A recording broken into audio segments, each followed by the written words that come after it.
The scale of a person's character is determined by their achievements, but what does it mean to be a legend?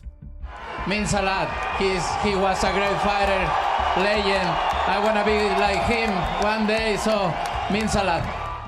Throughout his boxing career, Saul Canelo Alvarez has done enough to be forever etched in the history of boxing.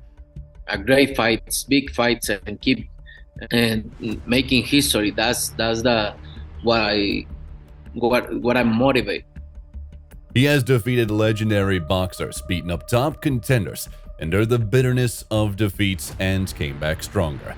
It might seem that Saul has nothing left to prove to anyone, but as we know, greatness knows no bounds.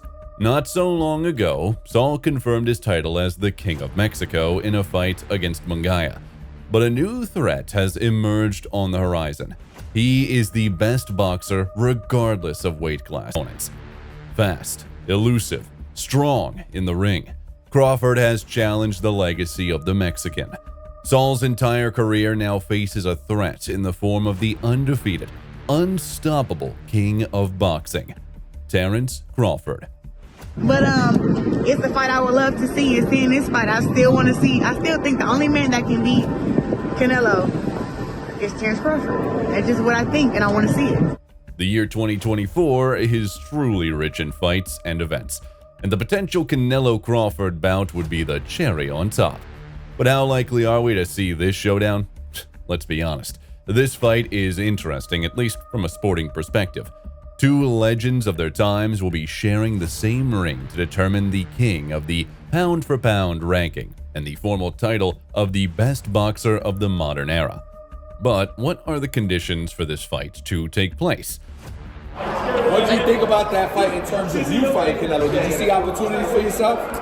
Oh, definitely. That what kind?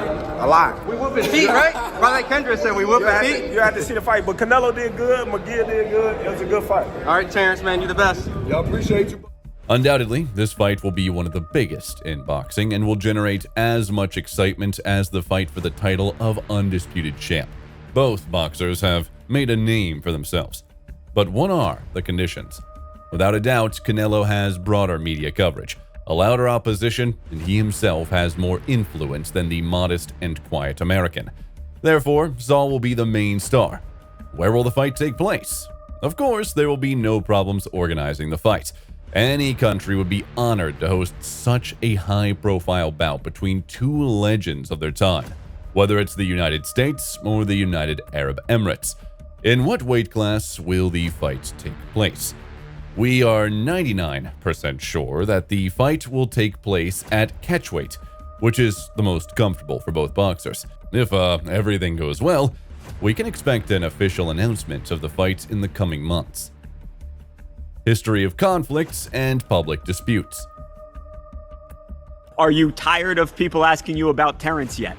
No, look, I always say I respect Terence Crawford. He's a very talented fighter, but he just win one big fight.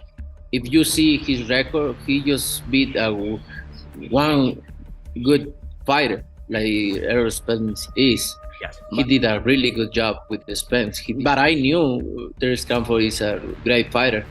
But you never know in boxing. We'll see. We'll see in the future. After Alvarez defeated Caleb Plant and became the first undisputed world champ in super middleweight history, few dared to challenge his supremacy. Moreover, the unbeaten Crawford behaved modestly and before the fight with Porter, said that he would not call himself the best in the world. That fight ended. Based on his own words, he could have confidently claimed that he was the best in the world. But the humble guy from Omaha did not overhype himself.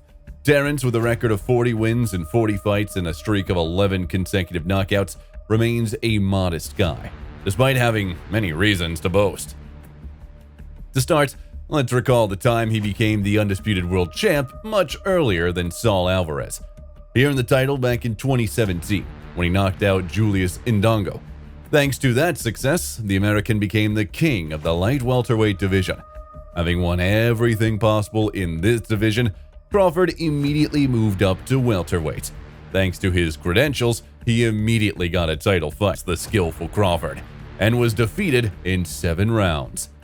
Moreover, Terence is a clean boxer who has never been involved in doping scandals and never manipulated the selection of opponents or made any specific demands regarding high weigh-in conditions and so on.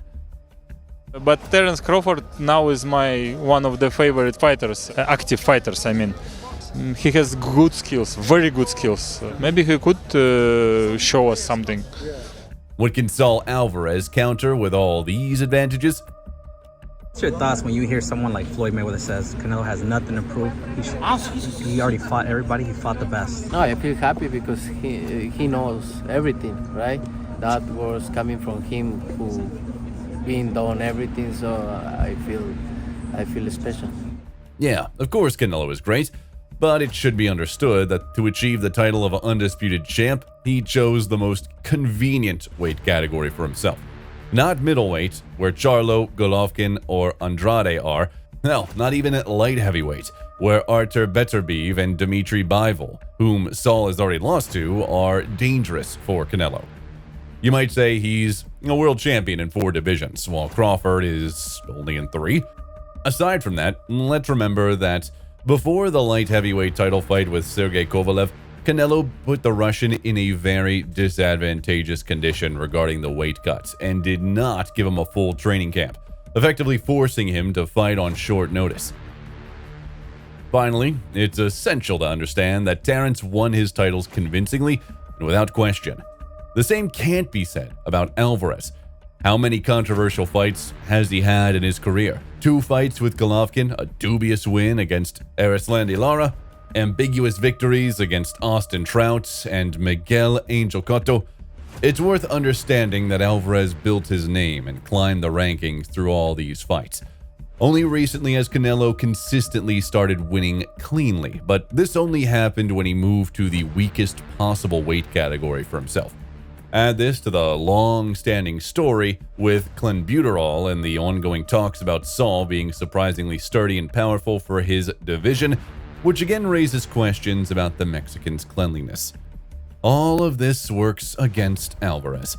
A boxer with such a trail of controversies simply cannot be the leader of pound for pound. And no tricks of Canelo with picking opponents in different weight classes will make people think he is better than the humble and hardworking champ, Crawford. The American deserves this title more. After all, even if someone disagrees that Crawford is currently the best regardless of the division, there are options besides him and Canelo. For example, the kings of the heavyweight division, Usyk and Fury, achieved their status with pure talent and were not afraid to fight top opponents, which can't be said about the controversial hero of our time, Saul Alvarez.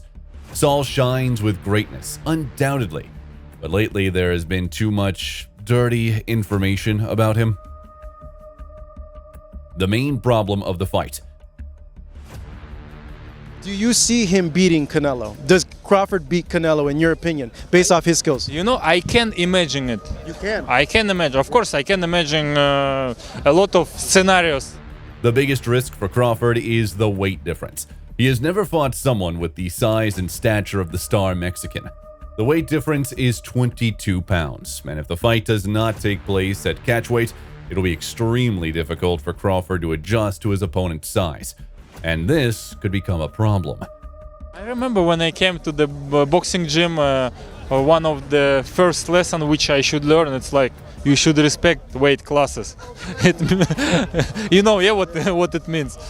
On the other hand, Crawford is considered the best boxer on the planet for a reason. His fighting styles consist of 3 characteristics: technical and tactical analysis of the opponent, disarming him during the fights, and then beating him down. Whether Crawford can neutralize Canelo's strengths remains to be seen, but in any case, this fact does not make Terence an underdog. The benefits of the fight. Here we will not discuss the financial aspects, but rather the more important aspects of boxing. Terence Crawford is 36 years old. He has repeatedly said that he does not plan to box for much longer and that the end of his career is near. The victory over Canelo would allow Crawford to set a unique record: undisputed championship in 3 weight categories. And that is not only like Naoya Inoue, where there is less than 4 to 4.5 pounds between the categories in which the Japanese became the undisputed champion. Terence is making a significant move up, and if successful, he will inscribe his name in history as one of the greatest boxers of all time. This is why Terence needs this fight. It is only truly a battle for legacy. For Saul, this fight is no less important. A victory over the ranking leader will definitely return him to the top position. And as a bonus, it will remove all talks and unnecessary questions about his professionalism and greatness. Yeah, for Saul, this fight could become the most frustrating disappointment of his career. But only those who take risks inscribe their names in history. This fight has potential to be the most challenging in the careers of both boxers. Canelo has never faced such speed and maneuverability. Yeah, Crawford can't be called a puncher, but he's won fights by outclassing his opponents himself. However, Crawford has never faced the toughness and strength that Canelo possesses. Obviously, styles make fights. A fight with Canelo is exactly what history needs. The chance to become the first undisputed world champion in 3 weight categories. Huge purses and the attention of the entire boxing community. This is what the fight means for Terence, and no other boxer in the world can give Crawford as much as Canelo can. 2 big names, the current B4P leader against the former. This showdown is arguably as exciting as the Tyson versus Alexander Usyk fight, a fight for the title of best boxer of the planet. There couldn't be a more intriguing match for boxing.